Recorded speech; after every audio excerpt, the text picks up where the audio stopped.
Hello and welcome to the InnerMedia podcast. I'm Josh Karam, and with me as always is Ted Karam. Hey guys. Now this is a really special podcast today because we are doing it on an anniversary. So the day after this should release, because the anniversary for this movie is May 5th, 1989. So we are doing a special episode on the 32nd anniversary of Field of Dreams. Field of Dreams. It's pretty exciting because I know this is one of your favorite movies. Of all time. We had to figure out a way to be like, okay, when is it big? When is like a big moment for Field of Dreams? Because how do you make a movie from 1989 and be like, whoa, Field of Dreams is back? 32 years. Oh my God. Yeah, and honestly, I mean, people can't forget because this movie is one of the most infamous quotes of all time, which is, if you build it, he will come. Like, that is like movie history right there. So many, I think it's in many lists, like top 40 film quotes of all time, something like that. It's ranked really high.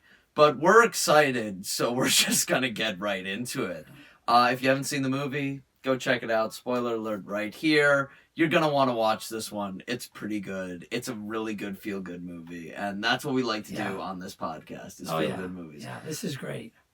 So, this movie has Kevin Costner, James Earl Jones, and Ray Liotta, and a couple other actors in it. And it's based on the book Shoeless Joe, which is good that they changed the movie to Field of Dreams, because Shoeless Joe, name. It doesn't encompass the movie, I don't think. Like, it's cool that he's a key character. Yes. But not, the name Field of Dreams, where dreams come true. Yeah. It's because there's just a bunch of people that went into the movie theater for a test audience, and they're like, I don't get it. Like, why is it called Shoeless Joe? That doesn't make any sense. Yeah. So, this movie is about Kevin Costner's character, Ray. He's someone who really hasn't done anything spontaneous in his life. He kind of just goes through the motions, meets this really beautiful woman, falls in love, they have a kid together, and he buys this farm in the middle of Iowa. He becomes a farmer. Yeah, exactly. Even though he loves baseball. Yes, exactly. That's his passion. That was his father's passion. It's all about baseball.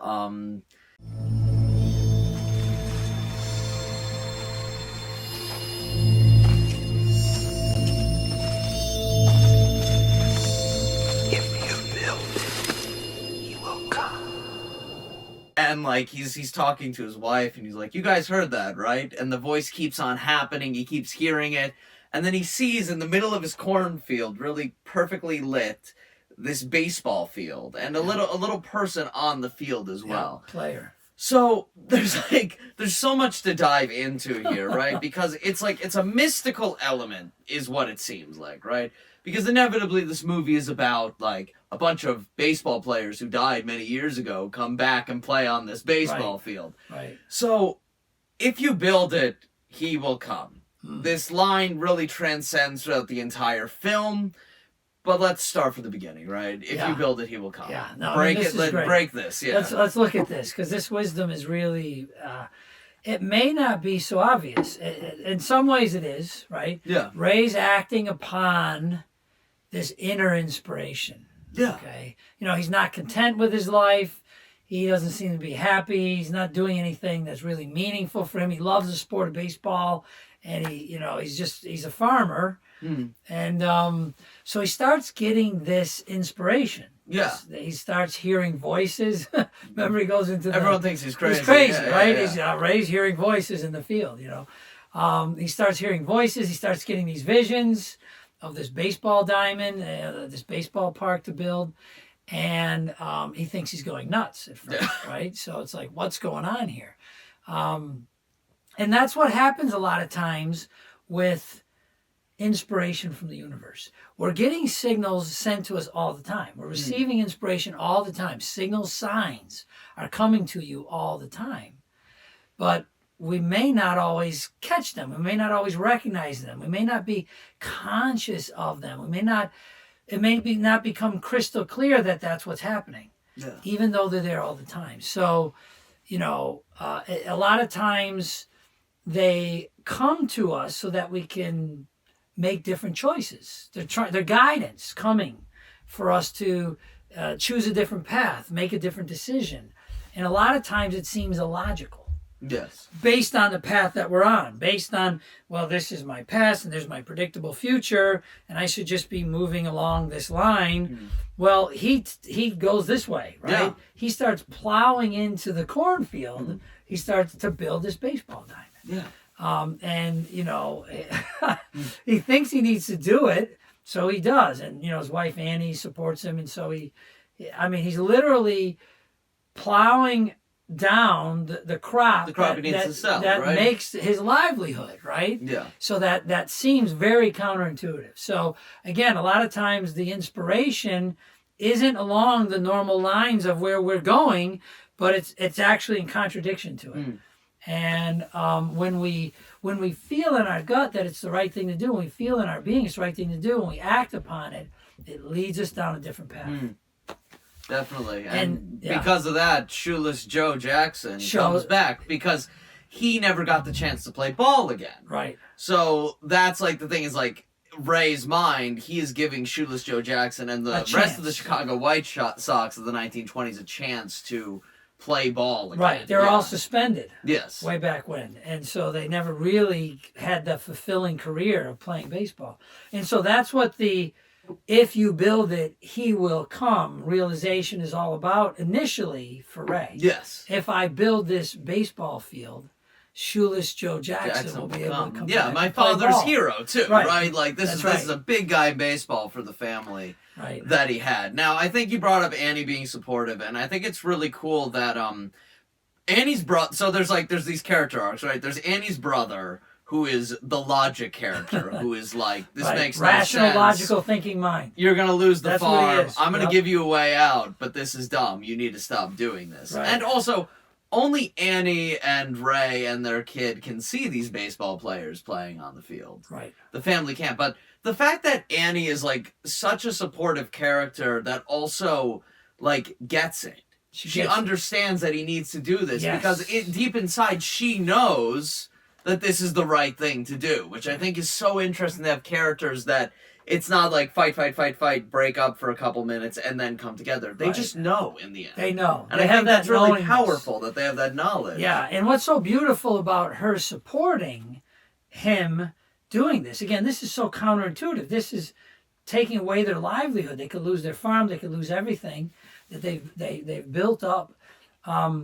She supports him. If you really feel, she tells him, if you really feel you need to do this, that this is the next thing, then I support you, you know. And that's so rare. And it's so important as an example. She is an example in life that we can take back with our families, with our friends, with the people in our lives. Because so often what we want to do is convince them of what we know, you know, do what, you know, we think is right, what we suggest you should do. Why? Because we know better. Our past experience tells us, as opposed to really encouraging those in your lives, you know, the others in your lives, your family members, your friends, to find their own inner guidance, to hear it, to listen to it, and to act upon it. Yeah. Imagine that. Well, also, you pulled a really good quote out for this exactly as well, in relation to the fact that Annie's side of the family couldn't see what they were doing. You're just staring at an empty field. Yeah, exactly. They actually thought they were nuts, right? Yeah. You guys are absolutely nuts because how, you know, there's nothing there, Ray. I mean, what do you know? There's nothing there. Karen, when the uncle asked his daughter, what do you see? Well, like the baseball players, don't you see them? And they couldn't see them. And again, this is just like that analogy of those people who are dancing look crazy to the others who don't hear the music, right? That cannot hear the music. Again, the inspiration comes to you. It comes to you, and it may only come to you, right? Because the embodiment that you are a unique embodiment of the Divine One, and so the information is flowing to you to express it, to give life to it, to bring it forth, to materialize it in form, and most other people may think you're nuts. Most other people may think you're crazy. Yeah. But if you trust that, if you feel, again, there's signs, right? So if you feel that it's right in your heart and in your mind, and you act upon it, it will reveal itself in the mirror of life, because you're giving birth to it. You're bringing forth that energy. You're actually shining that light. So when we look at this, let's look at that statement again. If you build it, he will come. Let's break that down a little bit, because there's a deeper significance to that. If you build it, what is building it? Building it is holding the vibration of it in your heart and mind. We talk about this. Mahatma Gandhi, be the change. Yeah. When you become the change, that's building it. What is it? What does that mean? That means your heart's true desire. You're seeing it in your mind, and you're feeling it in your heart. You're being it here and now. You're experiencing it here and now. That's what building it means. If you build it within yourself, if you cultivate that vibration within yourself, then he will come. What does that mean? That is the universal divine energy of life. We call it he, we call it God, right? But it's divine presence. The universal divine energy will come, will flow into, will manifest and reveal that pattern, right? If we talk about it with the water drop dripping in the still pond, right? So what is this all about? This is all about us holding a vision of what our heart truly desires and feeling as if it already is. Yeah. And when we do that, we offer a vibration, drip, drip, drip. We offer these as we sow, so shall we reap. The energy comes back to us, the reflection in the mirror of life. For every action, there's an equal and opposite reaction. What we're doing is we are following this principle. If you build it, he will come. Yeah. If you hold the vibration, if you become it and sustain that vibration, the divine energy will reveal that in the ripples that unfold. So you're holding that vibration. And again, what's so important here is to realize it's not up to us to say how it's going to come or when it's going to come. We let go of the how and the when, and we stay focused exclusively on the what and the why. The what is the thought, it's the intention, it's the vision. And the why is the emotion, it's the feeling, it's the energy that charges that. So again, that's what grows that water drop. And that water drop grows and grows and grows, and then it falls to the surface of the still pond. And then that's the build it, the what and the why. The he will come is the vibrations unfolding and the ripples in the fabric of space and time. So that's the reflection of that inner vibration in the world of form. You see an immediate response with this as well, because he's putting it onto the universe. He gets to watch a bunch of baseball players. Right. The Chicago White Sox in the 1920s play right in his backyard. Right, they show up. That's pretty immediate. However, the voice keeps talking to him. Ease his pain. Ease his pain? What the hell does that mean, ease his pain? What pain? Right? Whose pain? He's at a PTA meeting with Annie, and honestly, I'm so glad they gave her this scene, because it just proves she's really good as an actress too. Yeah. And it's Terrence Mann, so they're both original 60s love and peace people, and this is the person they aspired to.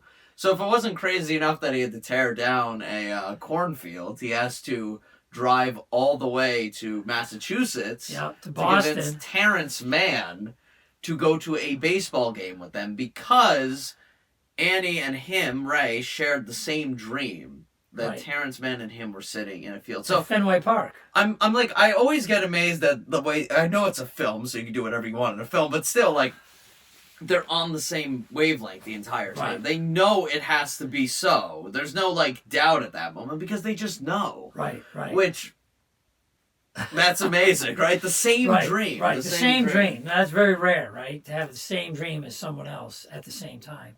And again, this is the universe sending us signals. It's your higher self, actually. It's the divine in you. It's the real you sending you guidance. It sends it to us all the time. But again, it's like a small, still voice. We have to be paying attention. We have to be still. We have to be present in order to recognize it. Otherwise, there's so much noise. It just gets drowned out in the noise. We don't recognize. We don't see it. It doesn't There's no acknowledgement of it. But again, he heard a voice, he saw a vision. Now it's coming in his dream state. And if it was just his dream, it would be one thing. Yeah, right? Right, because Annie didn't believe it. She's going, oh, you're making too far of a jump. Yeah. You're going to go ease the pain of Terrence Mann, a writer from the 60s. Yeah. That's nonsense. I can't support that. But then he goes, that's so strange because I had a dream last night that Terrence Mann and I were at Fenway Park, watching the Red Sox play. And that's when the lights go off for her and they start describing the same dream. I mean, it's quite amazing. So, however, the universe has infinite ways to communicate with us, right? Just through feeling, emotion, visual, audio. It will reach us in our dream state. So it's, lucid dreaming, becoming aware that we're dreaming in our dreams. We've talked about that one before. Yeah. It's so interesting. It's so cool because as we start waking up in the dream state at night, more and more we'll start remembering the significance and the symbolism that comes to us in our dreams. So ease his pain. So he thinks it's Terrence Mann that he's supposed to go ease the pain. Exactly. And then they get out there, right? And Terrence thinks he's nuts. Yeah, exactly. He's crazy. Trying to kidnap him to go to a ball game, right? And so finally he goes with him. Yeah. And they go to Fenway Park and they're watching the ball game. Go the distance.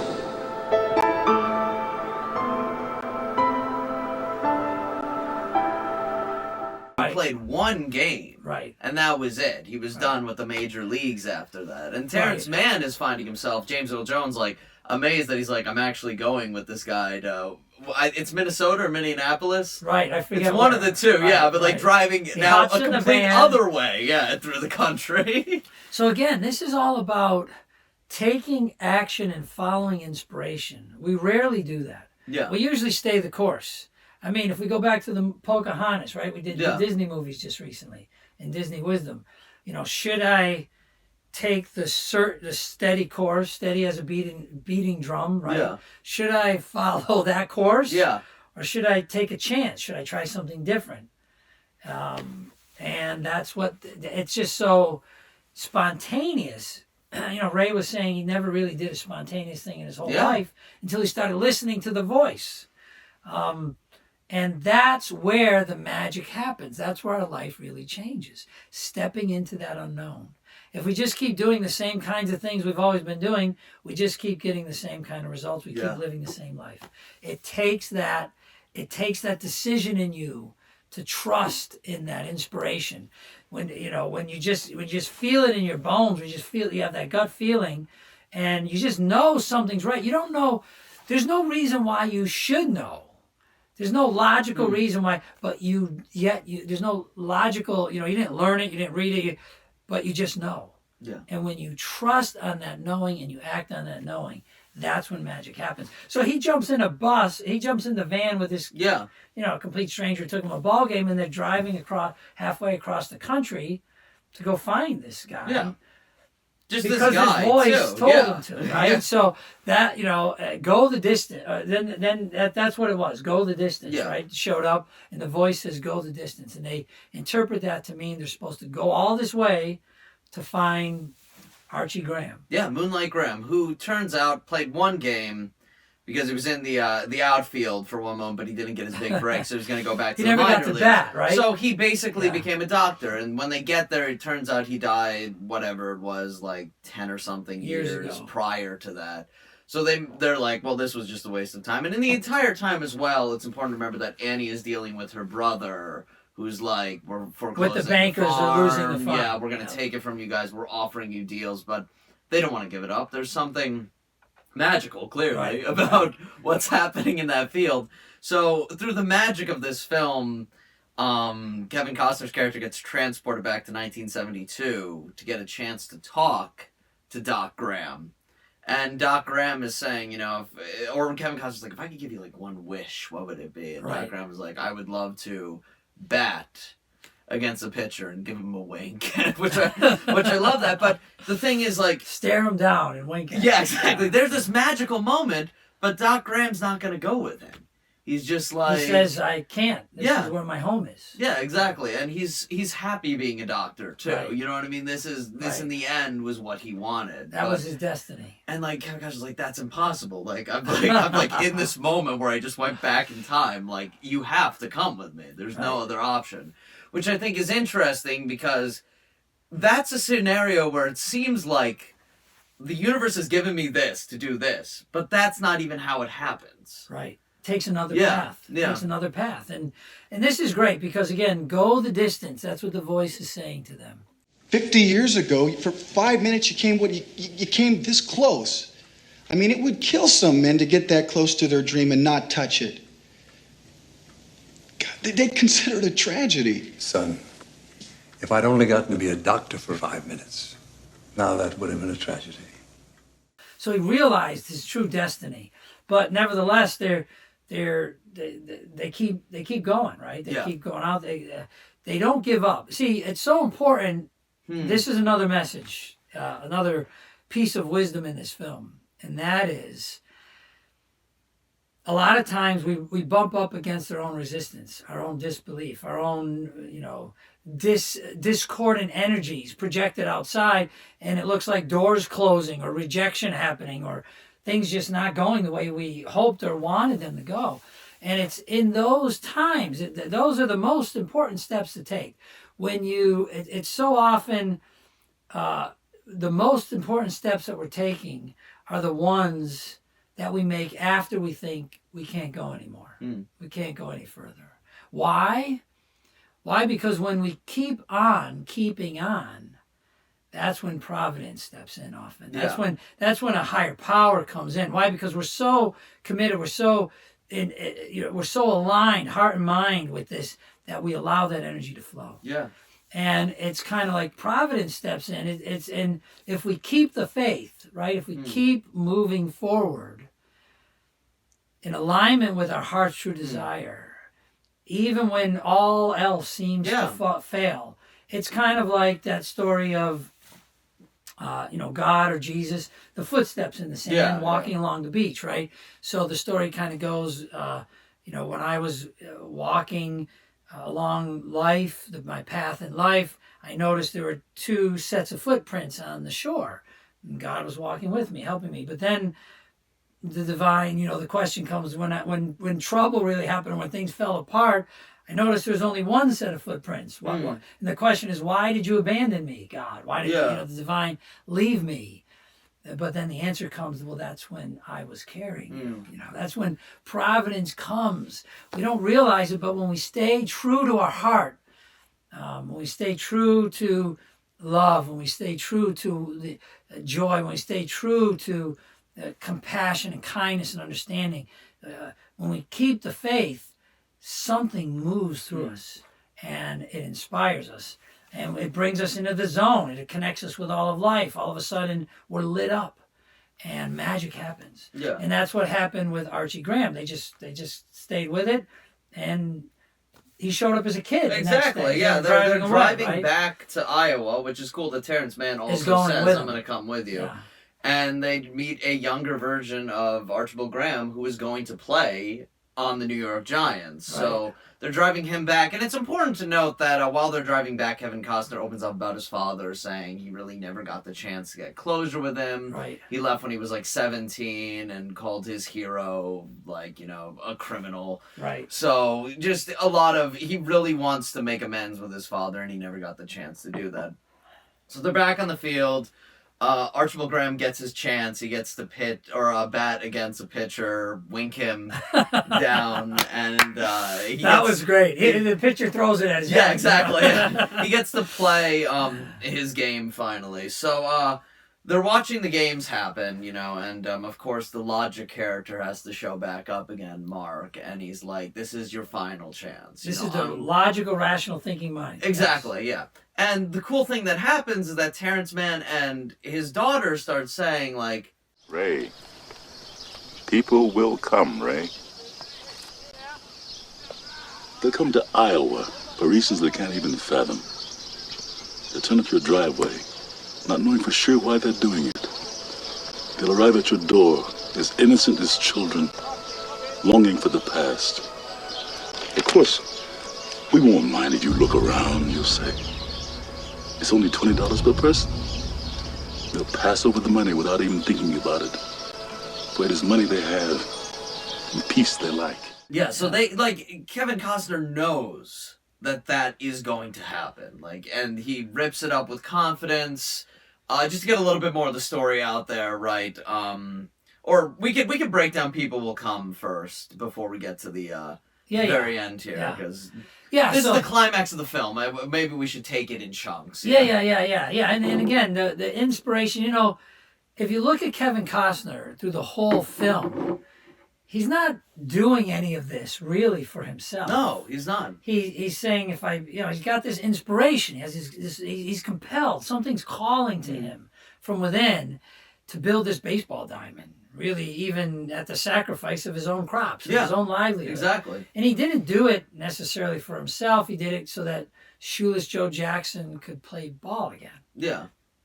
And then it was like ease his pain, going out to visit Terrence Mann and taking the baseball game. It's like it's not self-serving. It's go the distance. Stay with it. Keep the faith. Keep moving forward in the direction of your dreams. And yet, in the end, what he discovers is that, something comes to him. So there's, basically, people will come, Ray. He's just kind of following this inspiration, this bliss. Because he loves the sport, he loves baseball, and it's just, it's his passion in life. Yeah. It's like Joe in the movie Soul, it was playing piano for him. Yeah. Playing the piano lit him up, caused him to, feel totally in harmony with life. For Ray, it's baseball. Yeah. And he couldn't reconcile that with being a farmer. Yeah. So he created this baseball diamond. So people will come, Ray. Who are people? What is people in our lives? Yeah. It's the answer. It's the solution. It will come. It will find you. What did he need? Finances. Yeah. So the people showed up and just started paying to watch the ball players play. Maybe it's an idea. Maybe it's a healing. Maybe it's a companion. Maybe it's love that you're lacking or you're wanting in life. So when we align ourselves like Ray did in service, giving, helping others, he was helping others fulfill their dreams. Yeah. Shoeless Joe, Terrence Mann again, finding his passion again, finding purpose again, wanting to write again. Archie Graham, being able to have his dream. Yeah. He was helping people fulfill their dreams. Yeah. That's when true success finds you. That's when the answers find you. Yeah. So when you're giving from your heart, that's because the whole of life, everything, through that giving, through that sharing, it unifies us in the whole of life. That energy of life begins to move through us. Yeah. And that brilliance shines forth. Yeah, and I think just to get to the end of the film now, so Mark pushes Karen off. It's always weird directionally, how she falls off. Yes, but Karen falls off the bleachers. And instead of Annie's gonna run to call 911, and then Kevin Costner's character says, "Wait, don't." And Archibald Graham steps over the baseline, which originally Shoeless Joe Jackson didn't because he said, I can't. Yeah. Right, you can't go, right. Exactly. So he steps over him. Archibald becomes Doc Graham again, the old man that he was, who was a doctor who helped so many people. Right. And he figures out that Karen's choking, saves her, and then Kevin Costner's like, oh no, you can't turn back. And I always found that so weird because it's so magical and he can't become young again. It's weird, but I want to think the point of that was, and I know it's a little off the topic of the ending of the film, but the fact that he can't turn back is because he doesn't need to, right? Yes. Or what is the justification? Not just magical, no, you can't turn back now that you've gone over the baseline. The spiritual implication that he cannot. Right, he wouldn't want to, because he told Ray. Ray says, Doc, you can't go back, you can't play anymore. And he goes, the tragedy would have been if I only could have been a doctor for 5 minutes. Yeah, because again, Josh, it's all about realizing, just like Joe did in the movie Soul. It's not so much about, what we're doing in the moment, it's what we're being. Our beingness is what lights us up. And he found his true being serving others as a doctor in all those years, helping all those kids, all those people. Yeah. And he was complete. He was whole and complete. And he gave, and he was glad, he was happy to have had that one, to hit the ball, to be able to play. He did it once. And it's really cool because the reason why they brought Archibald Graham was so that he could step over the line so Mark can now see all the baseball players. Right. They're like, when did all these baseball players get here? Yeah. So Mark's like, you can't tear this down. Confidence that people will come. Yeah. And Shoeless Joe and the guys are heading back. They head back into the cornfield and they're done playing for the day. And then Shoeless Joe turns around and he's like, do you want to come with us? And Kevin Costner's like, me? And it's like, no, not you. Him.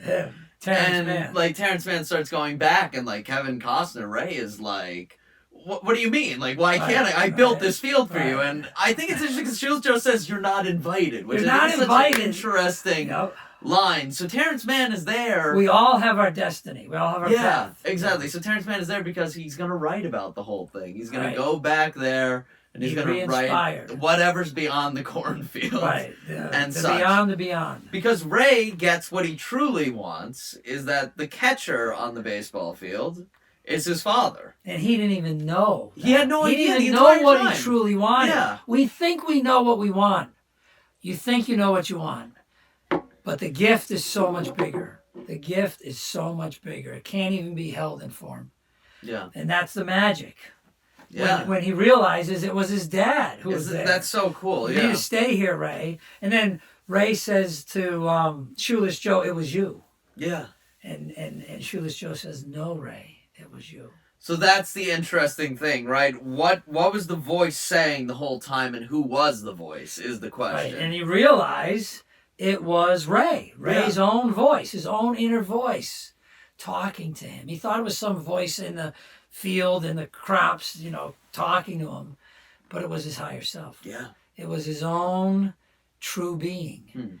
And he followed that guidance, and it led him to a better place. And so, when he stays there, he gets to see all of this. It looks like he was, and he did. He helped all these people. Yes, he Shoeless did, Joe and Terrence Mann and Archie and everybody. But in the end, whose pain is he healing? His own, yeah. Himself. That's the big one. Who's coming? Himself. Yeah. His own life force is coming. If you build it, he will come. If you hold the vibration of the real you. Yeah. The real you will reveal itself as you. I think I'm starting to sound like Zuko a little bit. Well, I was going to say, you brought the Iroh thing, too, where it's like helping others, you find service for yourself as well. So you realize there are no others. We're all one. Yeah, and basically, it's just magic. The way your giving turns into your own receiving. And so he realizes this in the end.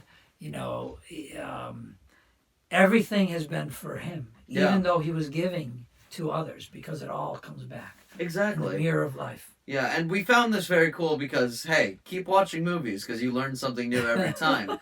32 years later. So say you saw it when it came out, right? Yeah. Yeah, so the voice is Ed Harris, which I had no idea because Ed Harris is an amazing voice. I mean, he's the voice of God in The Truman Show, technically.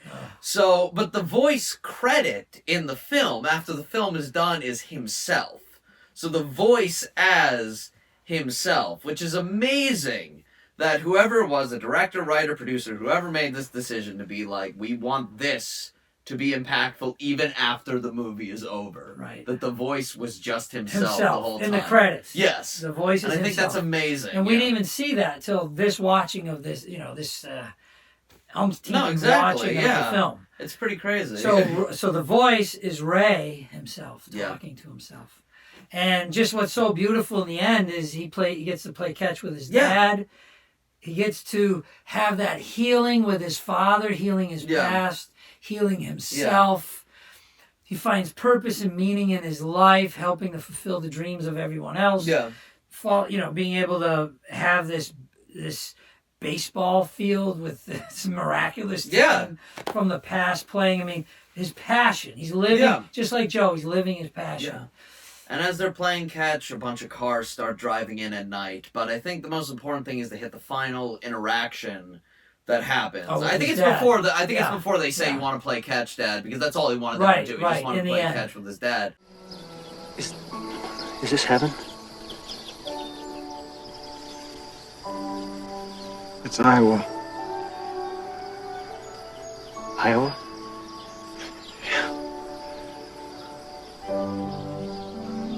Could have sworn it was heaven.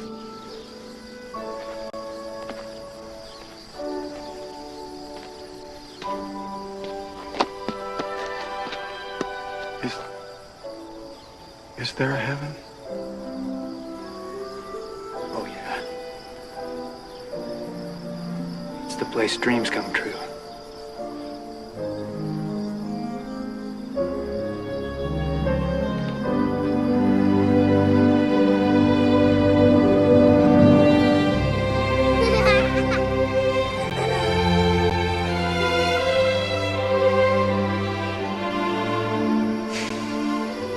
Maybe this is heaven.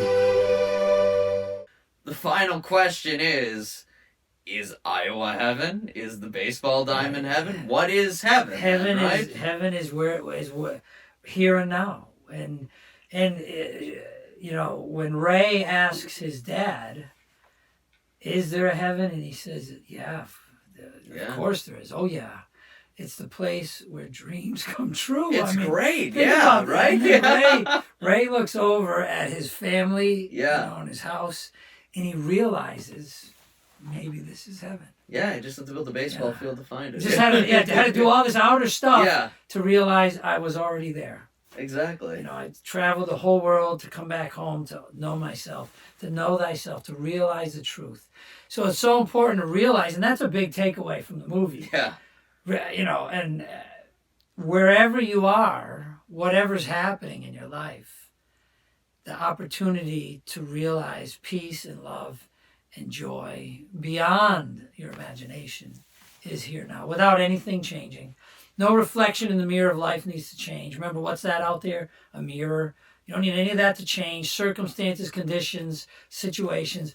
All you need to do is be the change. All you need to do is commune with Source, find union with being here and now. That's what he does through love, through giving, through love, through family. He comes home and he realizes he's already in heaven. Yeah, yeah. He's already there. It's pretty great. Yeah. It's honestly, it's an amazing film. I know you said that 100 times, but it really, it makes you feel good, and the story really perfectly illustrates that, I think. It's amazing. Yeah, so honestly, happy 32nd anniversary to 32nd Feel the anniversary. Dreams. Feel the Exactly. dreams. We salute you. You know, I'm really happy that we got to this one. This one was really fun. So, I mean, thank you guys for tuning into this episode. We love doing InnerMedia. So I have a couple announcements. Just do a video. So first off, if you're curious and want to learn more about The Real You, keep updated, message us, go to therealyou.net. There you can sign up for the newsletter, buy the book, buy the meditation, follow us on all social media platforms. Now, you might have noticed that this week, we also teased something else. There's another big anniversary that happened this week. May the 4th, Star Wars. So, keep this in your mind. 2 weeks from now, we're going to be doing another Star Wars InnerMedia. It's going to be big. It's going to be fun. So keep tuned for that. Yeah, we like that one. Exactly. I mean, there's just too much in that as well. The Force. Again, hey, a happy 32nd anniversary to Feel the Dreams. We had a fun time doing this one. See you guys next time at InnerMedia. Take care. Thanks, guys.